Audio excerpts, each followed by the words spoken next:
Selamat siang dan salam sejahtera untuk kita semua. Saya Nur Hayati Sitinjak dengan NIM 221F 10100 Prodi PLB kelas 22A dengan mata kuliah Pendidikan Anak Tunalaras. Dosen pengampu Ibunda Sugihartati SPD MPD.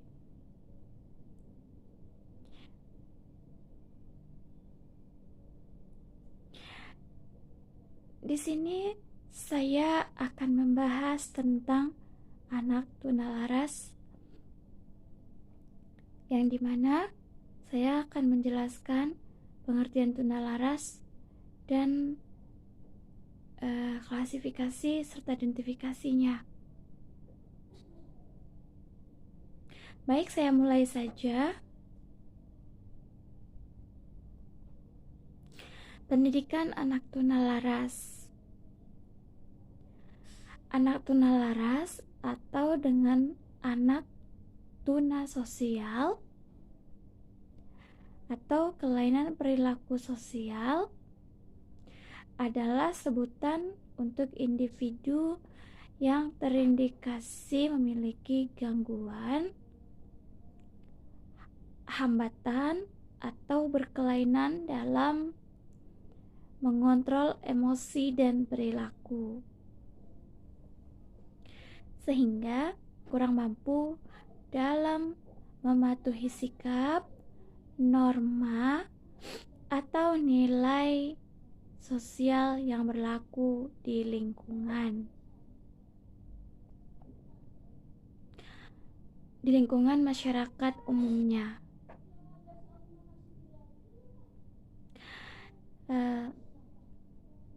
Tunalaras juga dapat didefinisikan sebagai tuna yang artinya rusak atau rugi, sedangkan laras artinya gangguan sosial. Tunalaras ialah anak yang mengalami gangguan sosial dan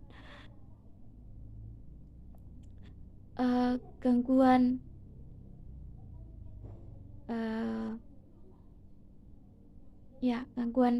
sosial. Jadi tunalaras ini sangat perlu bimbingan ya. Jadi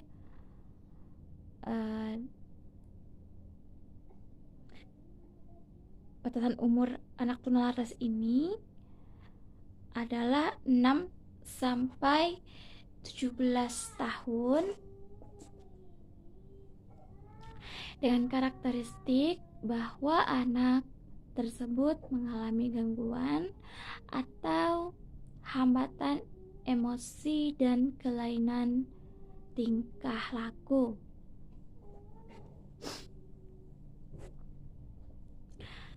Tunalaras atau tuna sosial dikenal juga dengan istilah medis sebagai emotional disturbances,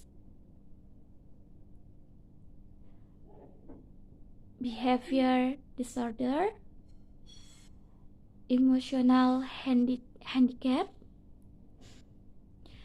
atau maladjusted children. Anak tunalaras adalah anak yang mengalami gangguan emosi dan gangguan dalam berinteraksi dengan teman-teman sebayanya ataupun dengan masyarakat sekitarnya. Anak tunalaras juga mempunyai kebiasaan dalam melanggar norma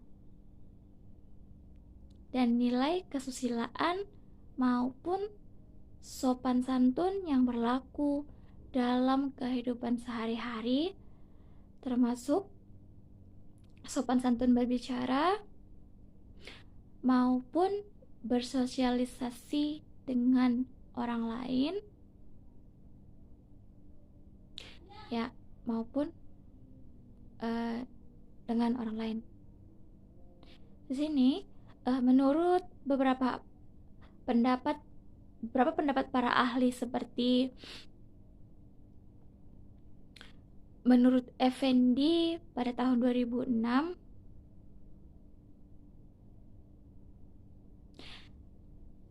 tunalaras adalah individu yang mempunyai tingkah laku yang menyimpang, berkelainan, tidak memiliki sikap, melakukan pelanggaran terhadap norma-norma sosial sesuai dengan frekuensi yang cukup besar, tidak mempunyai toleransi terhadap kelompok dan orang lain, serta mudah terpengaruh suasana sehingga membuat kesulitan bagi dirinya dan orang lain. Lalu menurut Delphi,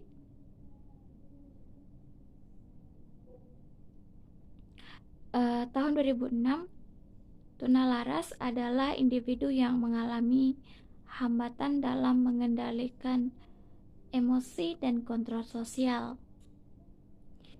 Anak tunalaras disebut juga dengan istilah medis emotional handicap atau behavior disorder.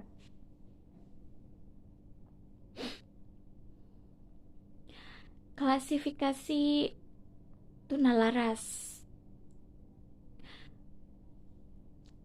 Menurut Sunardi tahun 1995,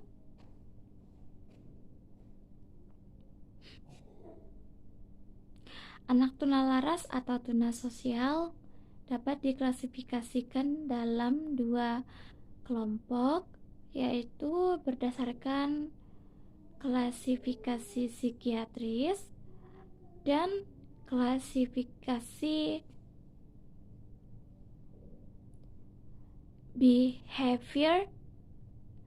behavioristik.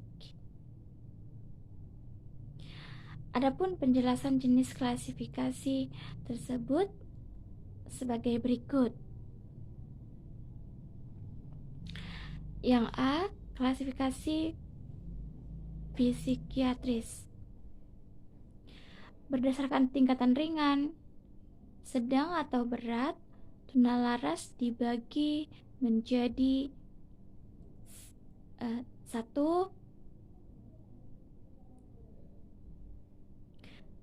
Tingkat ringan atau sedang, meliputi neurosis, schizofrenis,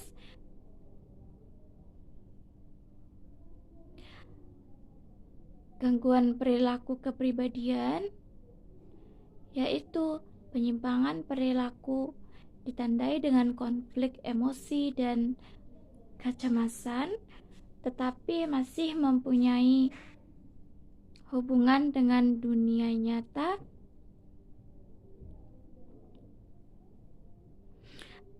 ditandai dengan masih adanya hubungan dengan dunia nyata. Kemudian yang kedua, tingkat berat, meliputi 1. Psikosis, yaitu penyimpangan perilaku ditandai dengan penyimpangan dari pola-pola perilaku normal dalam berpikir dan bertindak. Kemudian yang kedua,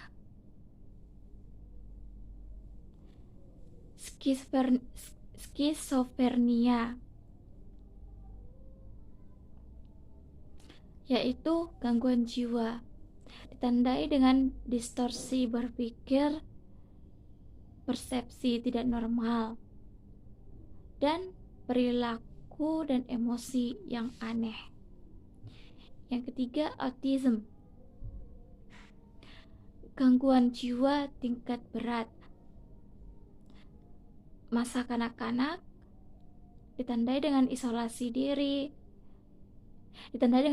diri berlebihan, perilaku aneh, keterlambatan perkembangan biasanya dapat diamati sebelum 2,5 sampai 5 tahun. Yang B, klasifikasi behavioristik.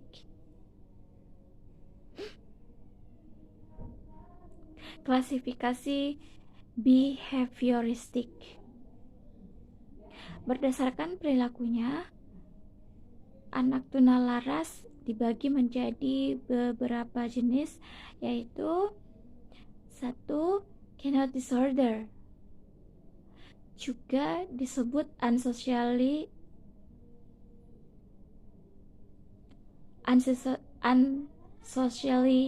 aggression, yaitu ketidakmampuan mengendalikan diri seperti berkelahi, memukul, menyerang orang lain, pemarah, tidak patuh, menentang, merusak milik orang lain, kurang ajar, nakal, hiperaktif,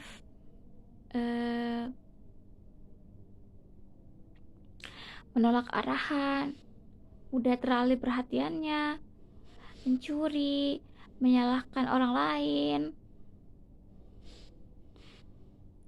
gaduh, dan ramai. Yang kedua, socialist aggression, yaitu berbagai perilaku yang dilakukan berkelompok, seperti bertemu dengan anak-anak jahat, mencuri secara berkelompok, setia dengan teman-teman yang nakal, menjadi anggota geng, keluar rumah sampai larut malam, bolos dari sekolah, dan lari dari rumah. Yang ketiga, anxiety withdrawal, juga disebut personality problem, adalah perilaku yang berkaitan dengan kepribadian seperti cemas, takut, tegang, sangat pemalu, penyendiri, tidak berteman, sedih, depresi, terlalu sensitif, terlalu merasa rendah diri, tidak percaya diri, dan mudah bingung dan sering menangis. Nah, ini adalah gangguan yang udah saya sebutkan di atas, yang ada tadi behavior disorder, unsocial aggression, dan lain. Kemudian karakteristik perkembangan anak tunalaras. Menurut Hidayat dan kawan-kawan 2013, perkembangan kognitif, kepribadian, emosi, dan sosial anak tunalaras dapat dijelaskan sebagai berikut. A. Perkembangan kognitif. Anak tunalaras tidaklah berbeda dengan anak-anak pada umumnya. Mereka juga memiliki kecerdasan, berprestasi di sekolah, dengan prestasi yang rendah di sekolah disebabkan karena mereka kehilangan minat dan konsentrasi belajar karena masalah-masalah gangguan emosi yang mereka alami. B. Perkembangan kepribadian. Kepribadian merupakan struktur yang unik. Tidak ada dua individu yang memiliki kepribadian sama. Para ahli mendefinisikan kepribadian sebagai suatu organisasi yang dinamis pada sistem psikofisis individu yang buruk, menentukan caranya yang unik dalam menyesuaikan diri dengan lingkungannya. C. Perkembangan emosi. Terganggunya perkembangan emosi merupakan penyebab dari tingkah laku tunalaras. Ciri-ciri yang menunjuk pada mereka itu adalah kehidupan yang tidak stabil, ketidakmampuan mengekspresikan emosi secara tepat, dan pengendalian diri yang kurang, sehingga mereka menjadi sering sekali sangat menjadi emosional. Terganggunya kehidupan emosi ini terjadi sebagai akibat ketidakberhasilan anak dalam melewati fase-fase perkembangan. Nah, jadi tunalaras ini sangat-sangat minim dalam sosial, tidak mau diatur, tidak mengikuti norma-norma aturan, mereka sering berantem, dan mereka ini penyebabnya itu karena kurangnya harmonis dengan orang tua. Ya, intinya kurangnya support dari keluarga. Makanya anak tunalaras ini pelariannya itu jadi nakal, suka merusak yang bukan miliknya. Juga tunalaras ini jadinya orang bilangnya tunagrahita, padahal sebenarnya tunalaras sama tunagrahita itu berbeda, tidak sama. Nah, karena sama-sama tingkat gangguan jiwa, makanya orang menyamakan tunalaras dengan tunagrahita, padahal sebenarnya tidak sama. Tunalaras ini juga sering di masyarakat, di sekolah, ya mungkin kurang penerimaan di lingkungan, kurang support dari keluarga, dan bisa juga karena di sekolah itu karena sering dapat bulian dari teman-teman, akhirnya dia jadi kayak menutup diri gitu, teman-teman. Makanya anak tunalaras itu kenapa bandel? Sebenarnya karena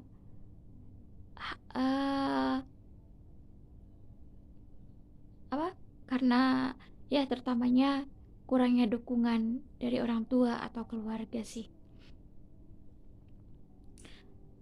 Tapi kalau misalkan mereka mau berubah, pasti bisa berubah gitu. Karena kan mereka juga sama seperti kita, hanya saja mereka tuh mengalami ketidakstabilan emosi. Jadi mereka tidak bisa mengontrol emosi. Jadinya marah-marah, suka ngomong kasar gitu.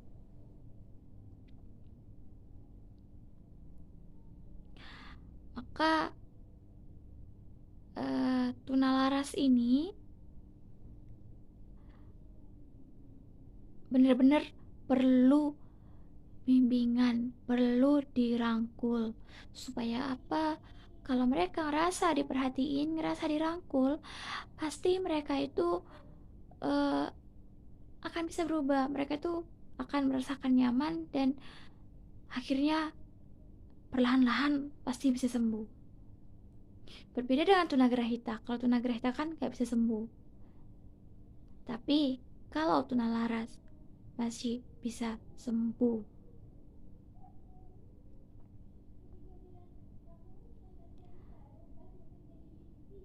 Tunalaras ini juga faktor-faktor penyebabnya itu ada yang dari orang tua tadi. Zaman sekarang ini orang tua sudah tidak lagi punya waktu untuk keluarga, khususnya untuk anak-anaknya, karena sudah sibuk bekerja, sibuk bisnis. Jadinya anak tidak lagi ada yang merasa tidak diperhatikan, merasa diabaikan. Akhirnya kehidupan mereka di luaran, akhirnya mereka memilih untuk lebih nyaman di luar daripada di rumah. Kita tidak bisa juga menyalahkan anak tersebut karena itu bukan keinginan mereka, tetapi terkadang karena keadaanlah yang memaksa mereka seperti itu. Juga ada yang karena pergaulan, ada juga yang memang keinginan dia mungkin. Tapi semua orang kan gak ada yang mau ingin menjadi tunalaras. Tapi karena karena tidak keadaannya keharmonisan di keluarga, akhirnya jadilah dia menjadi anak yang merasa merdeka, merasa sudah, ya itulah jalannya, di luaranlah dia tempatnya, gitu.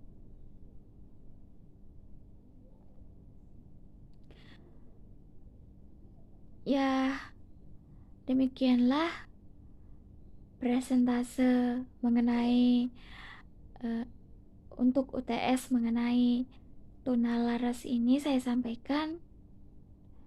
Masih banyak kekurangan, sangat-sangat banyak kekurangan-kekurangan saya dalam menyampaikan tentang anak tunalaras ini, atau dalam menjabarkan karakteristik tunalaras, klasifikasinya, dan masih banyak lagi yang tidak dapat disebutkan. Wah, sekali lagi saya mohon maaf apabila ada kekurangan yang masih banyak dalam pembuatan video saya ini. Akhir kata, saya ucapkan terima kasih.